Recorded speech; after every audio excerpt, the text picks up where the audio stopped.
And it looks like we are live. So hello and welcome everybody once again to the 29-minute Hangout. Particularly special Hangout this week because we have a particularly special guest. And because, as I always let you know at the beginning of this, we only have 29 minutes, so I'm not going to spend a lot of time here. But I do want to introduce our guest here real soon. But first, I'm going to introduce you to Chef Katrina. And Chef Katrina, you got some logistics for us before we get started? Yes. So as always, my partner Doug, he kicks it off really well. Then my job is to tell you guys that this is a totally interactive Q&A session with our special guest. So if you have questions, if you have burning questions that you want to ask our special guest, by all means, type them in the Q&A. Make this as interactive as possible. See if you can stump our guests. Ask the hardest questions you can, and then of course we have our ultimate stumping question that takes place at the very end of this, which normally gets most people a good 30-second pause. So we'll see how fast Ray, our special guest, does this one. So without further ado, we do have very few minutes left. I'm excited to announce our special guest, which is Mr. Ray Higdon. He is a top income earner, top recruiter, top leader, this like guru, master, something, almighty, worship, bow down, incredible hustler dude that you definitely want to get to know, and excited to have you on the 29-minute Hangout with us and to get to pick your brain. So yeah, thanks for reading what I sent over so well. The whole worship thing, I had it all in there. You nailed it. Great job. Well, I don't want to leave anything out. I mean, we all, it's idolize and make sure you throw, join his team, spend money on his products, buy everything he has. Perfect. It's just that whole, bundle of energy that we have going on right there for you. We don't want to leave anything out. That's yeah. The only thing that you skipped was attend all of his live events. So yeah, there you go. Make sure you get that one in there too. Okay. Ray, this is really cool, Ray, to have you on with us, and yeah, I'm excited to hear some of the things that you have to share.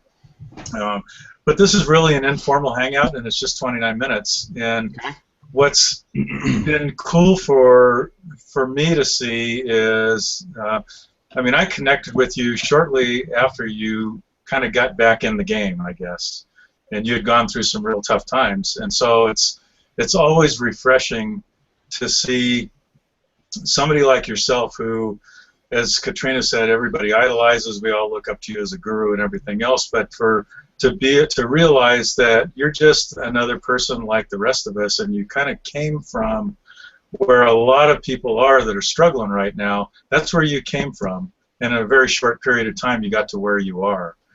And a question that I have for you is, what advice would you give to somebody who is where you were and wants to get where you are? Yeah, so a few suggestions, depending on what someone's goals are. Sometimes we coach people that are, looking to rise to the top of their company. Sometimes we coach people that are launching their own products or more, affiliate marketing kind of things. So in both scenarios, we always suggest, start by adding value to the marketplace. And it's been said for years and years. I think Dillard kind of popularized it, where he said, be willing to give before you actually take. And we do that still to this day on a very daily basis. We do periscopes, we do live streams, we do podcasts, we do blog posts, we do videos, and we do all these things for free, which leads people to our other things that we have for offer. So the majority of our audience they just consume our free stuff, and there's actually a small percentage, but that buys stuff, and that's okay. And so my suggestion would be, one, watch your use of language. If you want to make a change in your life, you need to first change your language about the thing you want to change. So if you're, don't use the words like frustrated, overwhelmed, I can't do it. Don't use non-serving statements. Start to use more serving statements like, I'm so excited for my growth. I'm excited to get around people are going to lift me higher. I'm excited to learn new things. I'm excited to share. And change your language would be number one. Number two, start putting value into the marketplace.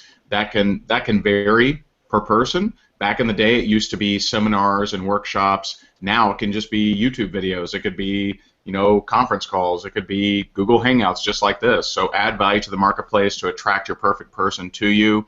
And then lastly, just know that when it comes to sales, it depends. If you want more sales, you simply need to get more eyeballs on the whatever offer you have. So if it's network marketing, you need to get up more eyeballs on the presentation. If it's affiliate, you need to get more eyeballs on that sales page maybe. And if you aren't making it happen through your marketing, you may need to learn some prospecting. And I certainly did. I prospected nonstop, to get to where we are. And now, we don't necessarily have to do that. But those would be my initial suggestions there. Right. So that's awesome. Go ahead, Katrina. No, I'm curious because I've been following you for years, Ray. I think I have some of your very first value you've put out there, and you talk about prospecting. What were your top 3 methods for prospecting back in the day when you were really hitting the street and going after? Because you actually gave some really good information probably a couple years back. I'm not sure if you remember a lot of it, but you had put out 9 things that you had done for prospecting. Mm-hmm. Can you kind of touch upon maybe 3 that really were top prospecting places for you? Yeah, I would say number 1 was warm market. Even though my warm market had seen me do a bunch of different things. They'd seen me do an advertising franchise, real estate, Jews, all kinds of different stuff. And people actually called me serial entrepreneur. And I thought that was a good thing back in the day. I now realize it just means you got ADD, opportunity, right? Opportunity, ADD, and so you actually want to be more. You want people to see you as more niche or more narrow or more focused than being all over the place. But I would say some of my biggest leaders to this day are people that were in my warm market that I reached out to back in 2009. And are still around me, which is pretty cool. They're in my teams, or some of them are students, or create their own coaching, their own products, etc. And so I would say number 1, warm market. Number 2 would be Facebook. Facebook's still the king. Now, I never recruited as many people as my wife through Facebook. She's a much better recruiter on Facebook. I think because she's more patient. I'm just like and but I would say Facebook number 2. And I want to throw a weird one out for you. But it actually, it's gotten me quite a few recruits, and that is my email. So one thing that I did was when I was really running hard is I sorted my email by who sent me an email. And I actually started reaching out to all these people that have reach out to me over the years and just say, hey, just checking in on you, haven't talked to you in a little bit. And so I probably emailed hundreds and hundreds of people, not my link, not a here, join here, right? But just a communication, just to kind of catch up with them and see if I could get them into my funnel to take a look at, what I had to offer. So that's kind of a weird one. I don't know that I've shared that ever. I don't know if I've shared it very often, if I have. But going through your email, sort by who sent, and I just went through thousands and thousands of email that way. Cool. I like it. That's a great tip. One of the things that I kind of lopped onto when you were talking about how to get started is you talked about adding value to the marketplace to attract your perfect prospect.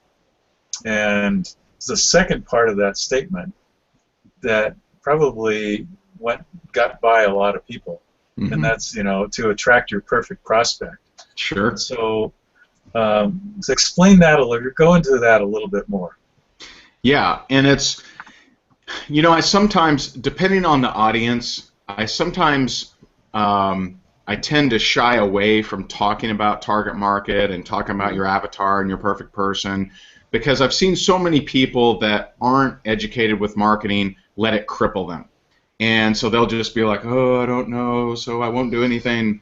And, that's never a good thing, okay? Doing nothing and just thinking about things is never a good approach, right? It'll never get you more business. So move forward imperfectly. Like when I first started, I really was gearing all of my stuff toward people that were in real estate that maybe would be open to another opportunity.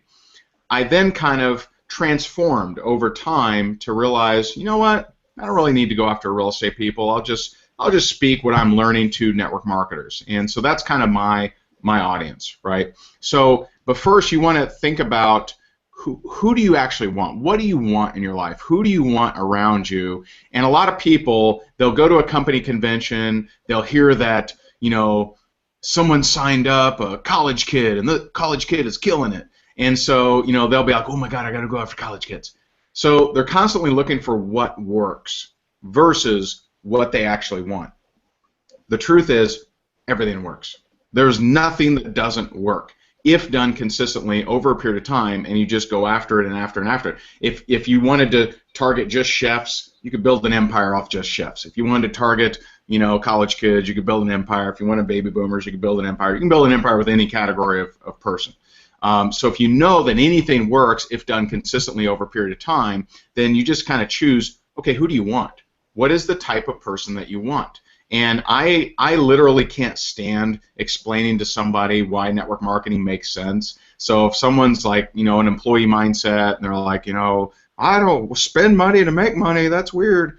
Not really my cup of tea. I'm more of a, you know, I'll recruit business owners, I'll talk to people that understand, you know, basic being an entrepreneur, or people that already are accepting of network marketing. For me, that's just cooler, right? Doesn't mean that's perfect, doesn't mean it should be everybody's target market. I'm not saying that, but it's just mine.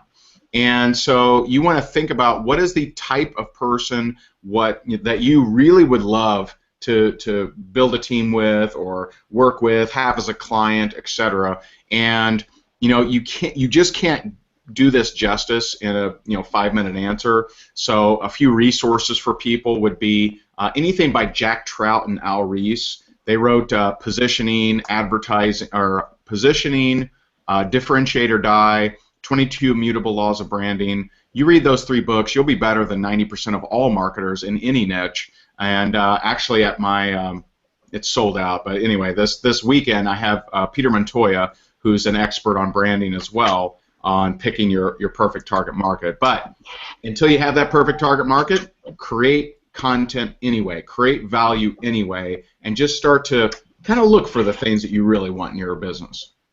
Right. Yeah, that's awesome. So as you said, your event is sold out. Is there any way that people can watch that if they can't attend?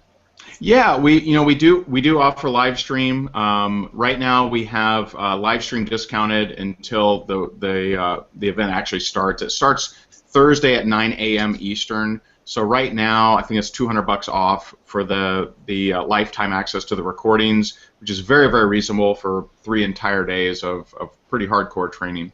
Right. Okay. And that's at it's at topearneracademy.com. Okay. I guess I should give that out. So, no, that's good. That's great. So, Katrina, you look like you're ready to blurt out a question here. No, Barbara asked a question, and I'm trying to decipher this question that she's put together. The question was, can people start now to create a MLM 50-year-old home with a stable company, no momentum, and still have success? So I'm not quite sure if I'm reading this question right. So I'll take 2 stabs at it. Okay. So I'm gonna assume you're not starting an MLM, but you're actually a part of one, and you're 50 years old. You don't have anything going on, and you're wanting to get rock and rolling. My best success story in a company that I was in last, my previous company before the one I'm in, we had a 78-year-old recruit 9 people her first month. And she was just so amazing. Lives out in Oahu, and so age is just a number. It really is. So but I've met people at 50 that were infinitely less energetic than that 78-year-old, and so it's just your way of thinking. Asking the question in that manner does worry me, because the 50-year-old that would ask that kind of question already might have some weight and baggage that they're carrying around that they could easily release, but I don't know that they will. And so can you create success at 50 with nothing going on? Of course. It's just a decision. If you still have, this is the litmus test, okay? Can you have success? Do you have blood pumping through your veins? And if you answer no, then I don't know how you're watching this. That's pretty neat. You know, tell us that trick. But if you have blood pumping through your veins, you are able to go out there and succeed at the capacity of any human being on the planet.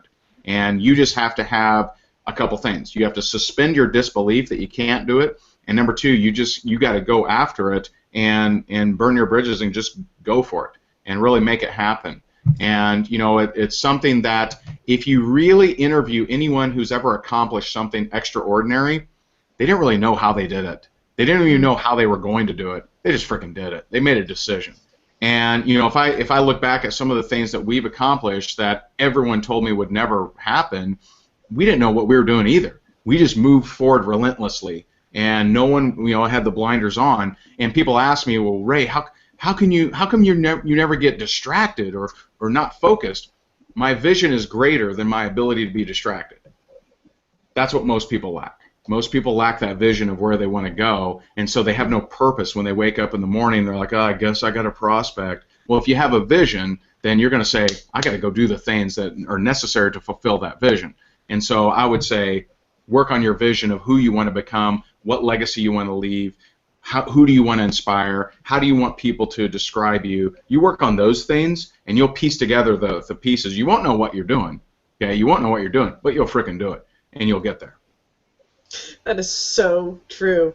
It's even happened for me. Most of the time, my success, I have no idea how I achieved it. I just took action. I was like, I don't know if it was perfect or imperfect or what it was. I was like, okay, we'll just roll with it, and I'll figure it out as I go. Yeah. And that's sometimes the best things to do. And I guess to clarify, the question that Barbara asked is that she's also looking for an MLM that she can be with for like 50 years. I mean, and I guess, you know, she's looking for like a stable home. Is there an MLM out there that's stable that, you know, you can say, hey, 50 years from now I'm still with this company? I mean, is that realistic, I guess, even? Well, it's tough because, you know, you want to look at constants, okay? You know, 50 years from now, here's what I know, you'll still be here, right? And, you know, the 50-year-old, let's assume that you are a constant, the person, the human being. You really don't know. I mean, every person, if they're passionate about their company and their MLM, they would sign a waiver, a sworn affidavit that, hey, yes, my company will be here 50 years from now. We all think that. And so that's kind of a so what. Okay, if you all think something, then it's like so what. So I believe mine will be around 50 years. I believe Amway will be around for 50 years. I believe Mary Kay will be around for 50 years. So what? That's kind of the like what works versus what you actually want. And so instead, why not become the type of person that you are proud of, that touches, moves, and inspires other people, that fires people up when they just run into you? Why not be that type of person, and wherever you are, it's awesome. See, that's what I would focus on. I would focus on inner growth versus outside dependence. And there's a lot of people that have an outside crutch, and you know, sometimes they got two crutches, and you know, they're like, hope these crutches last. I hope no termites get in these crutches. Okay, get rid of the crutches, and just know that you'll be there. So believe in you, work on you, and then wherever you go, there will be success.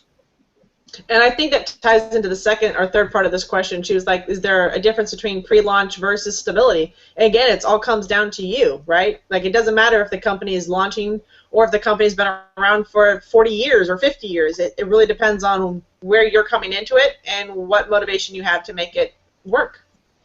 Yeah, I mean, what I'll add to that, other than what you said, which was right on, every company that exists was once in pre-launch. Okay, they all were. Okay, now some of them in the 40s, right? Some of them in the 80s, 90s, whatever.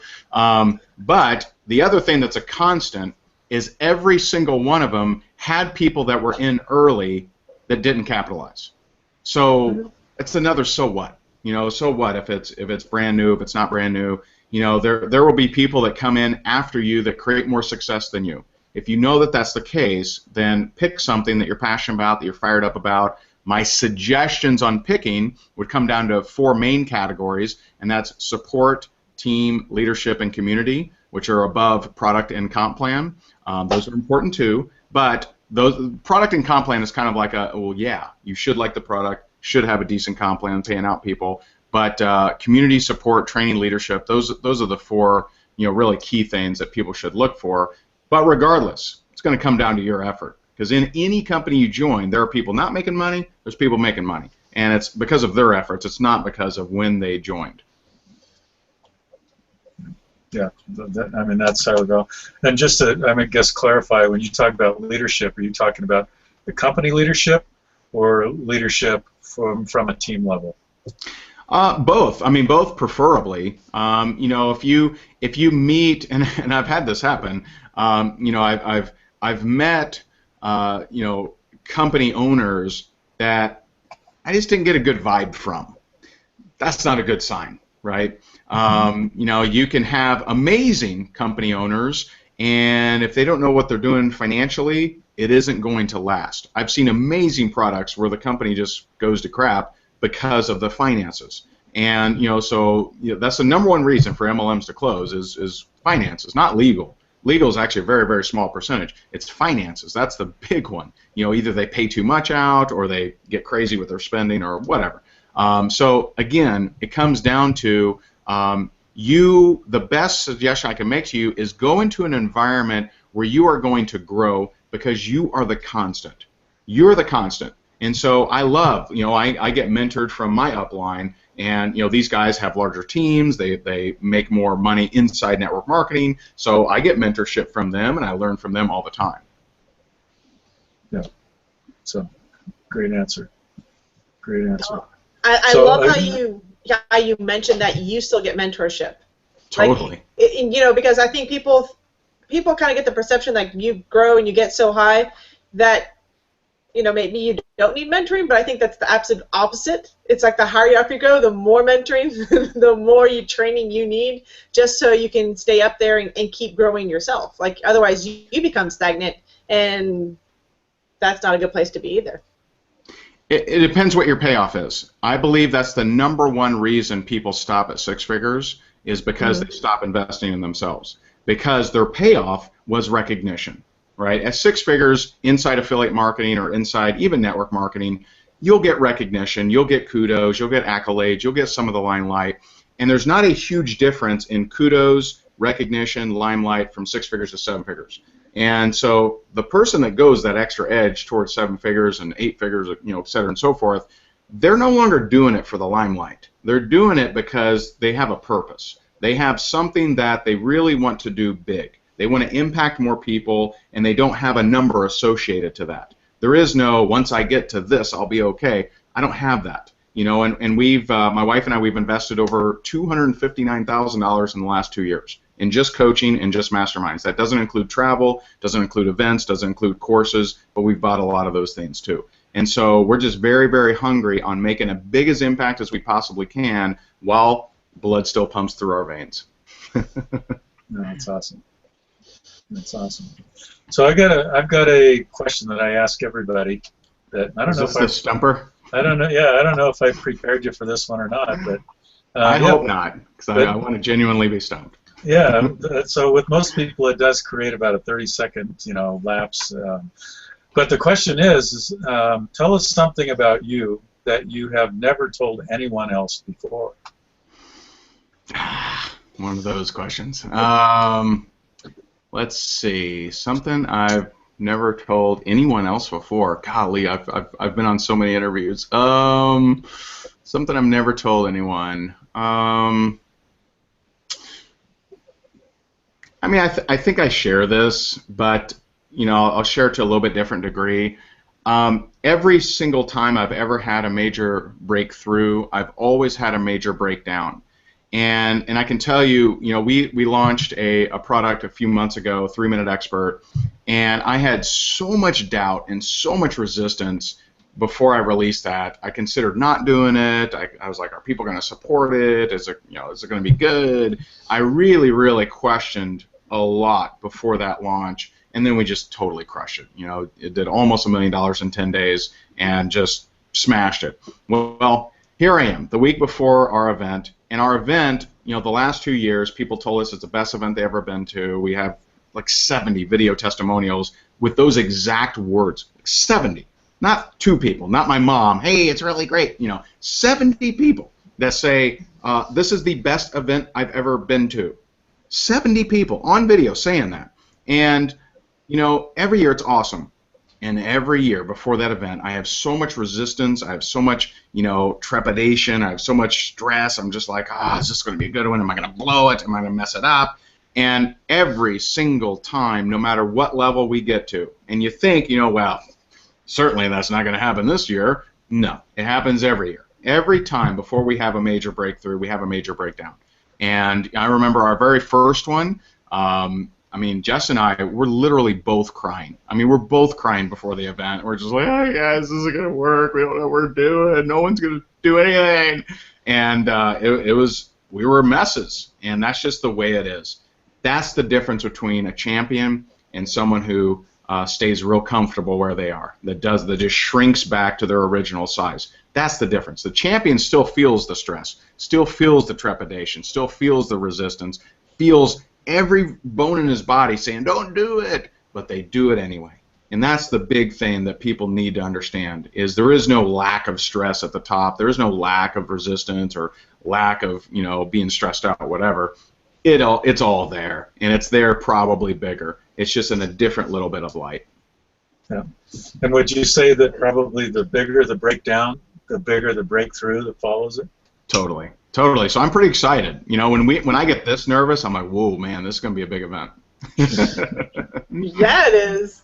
It's going to be awesome. I know people that are traveling right now, driving to get to your event to be there. So I mean, there's a lot of conversation taking place on the internet about your event. So we have I'm people looking from forward to it. Australia, Malaysia, Singapore, UK, Serbia, Poland, Nigeria. I mean, it's unbelievable. It's crazy. Just, you know, for little old us. But you give so much value, Ray. We love you for that alone. So actually, Bernie's got a question. I'm going to wrap this up because we're getting down to the last 2 minutes. So you've got 2 minutes roughly to answer this question. Okay. We'll see what happens. When you talk about mentorship or working with people, have you ever taken advice for somebody that maybe you just met, but they made sense? Like you kind of clicked with them a little bit, but you know, you liked what they were saying. So did you dig deeper? Did you kind of follow that mentor down that path? Because there's a lot of mentors online. So maybe you hear something from somebody and you're like, oh, that kind of, and then down that rabbit hole you go. Does that make sense? I mean, I don't judge the source of these suggestions. I always weigh, you know, so I've had people that didn't have the level of success that I wanted or desired give me a suggestion, and I weighed it and thought, that's a pretty good suggestion. And so I weigh it on my experiences. I don't blindly follow anybody, because I've had people at, you know, that are making $200 million a year give me advice that I don't know. I just didn't think that it would work in my world, or I didn't think that it applied in my world. So, you know, I don't blindly follow anybody. You know, so, you know, even what we teach at our events is we teach people not what to think, but how to think. We want people to learn how to think for themselves. And as far as who I pay for mentorship and coaching, is because they possess a certain skill, they possess a certain something that I want to acquire and you know, incorporate into my business. And I can't remember someone I invested in that was making less than me. So if that's kind of a hint of who we invest in. But you know, for example, we joined a mastermind this past year. The average income is $19 million a year. There's, you know, people in there making $200 million a year. So, you know, I go and I shine their shoes, I bring them coffee and tulips, right? And but, you know, we're constantly getting around people to raise our vibration and raise our way of thinking so that we can get there, just so we can make a bigger impact. And that's the whole game, is how do we play the game of make a bigger impact? And that's getting around people that have, you know, made a big impact themselves, typically. And how do you typically seek those people out? How do you find them? You know, sometimes I'll buy a course. And I've done this a couple times where I bought a course and I got an hour into it and I'm like, okay, this person's awesome. I'm getting their number. I'm calling them up and I'm making them an offer. So I've had that happen a few times. Sometimes I meet people at events And when I learn that they have a certain skill set that I want and I want to learn, then I'll just see, hey, what do you got? I want to learn what you know. And I think the biggest trick to that is not having an ego. I don't think that I know everything. I know I have so much to learn, and that's why we hire so many people. That's why we get around so many people. Is we're learning how to craft our perfect lifestyle and make more money and make a bigger impact. So there's always stuff to learn. Right. So I mean, you just made a real key statement there, and that was how to craft your perfect lifestyle. You're Totally. not solely focused on crafting how much money I can make, or how do I grow this business bigger, but rather how do I craft a lifestyle. So I'm gathered from that statement that the coaching that you go after is not all business related. Some of the coaching you go after is in other areas. Yeah, we don't typically hire people that are super stressed out. Like I don't look at, ooh, he made $15 million and and he's super stressed out. No, I'm probably not going to hire that person. So we tend to hire people that have at least that inkling of creating a lifestyle you love and making a bigger impact. So that definitely goes into the consideration. Yeah, awesome. So Katrina, where are we at timer-wise? Well, we went a little bit over, and I'm okay with that because we have Ray on here, so I'm willing to fudge the rules and bend them a little bit, just because I like when Ray talks. He's always got something cool to say, so I can't cut him off completely. There's a little leeway there. But I do value Ray's time a lot, so we don't want to run over too long here. No, I know. So we are going to have to wrap it up because we're about 2 minutes over. I know. Totally blotched this. 29 to 31 minutes, and we're done. So, yeah. Ray, for any of our listeners and for those that are catching us on iTunes that maybe haven't met you before and don't know who you are, which I find very unrealistic, but where can they find you online? Yeah, I mean, if you're in home business and you're in network marketing or you're in that line of arena, whatever, you can check out my blog. We got 6 years of blog posts, rayhigdon.com, RayHigdon.com. If you kind of want to nose around, you can always check out my Facebook where we do live streams. They got the new live stream function, available to certain people, I guess. But that's facebook.com/Ray Higdon page, and we post a lot of cool stuff on there too. Awesome. Awesome. Well, thank you so much, Ray. This has been, there's just so much information there. I hope everybody was taking notes. And we really appreciate you coming on with us this week. Thanks for being on the 29-minute Hangout. And I was serious. We'll do this afterwards or offline here, but I'll get your address because we do have an honorary Elite Marketing Chef shirt for you. Nice. So, we'll want to see you sporting that sometime in the future. Totally. Absolutely. So, well, good. Awesome. Well, thanks again, Ray. Katrina, I'll let Ray, you. can you hang on for just 1 minute with us real quick while I wrap this up? All right. Yeah. All right, guys, if you guys enjoyed hanging out with us on the 29-minute Hangout, make sure you like our Google Plus page and also find us on iTunes at the 29-minute Hangout. Thanks, guys, for joining us, and we'll see you guys next week where we have Bill Pesca-Solito joining us next week on the 29-minute Hangout. So you guys have a great evening. Thanks again, Ray, for joining us, and we'll see you guys next week on the 29-minute Hangout.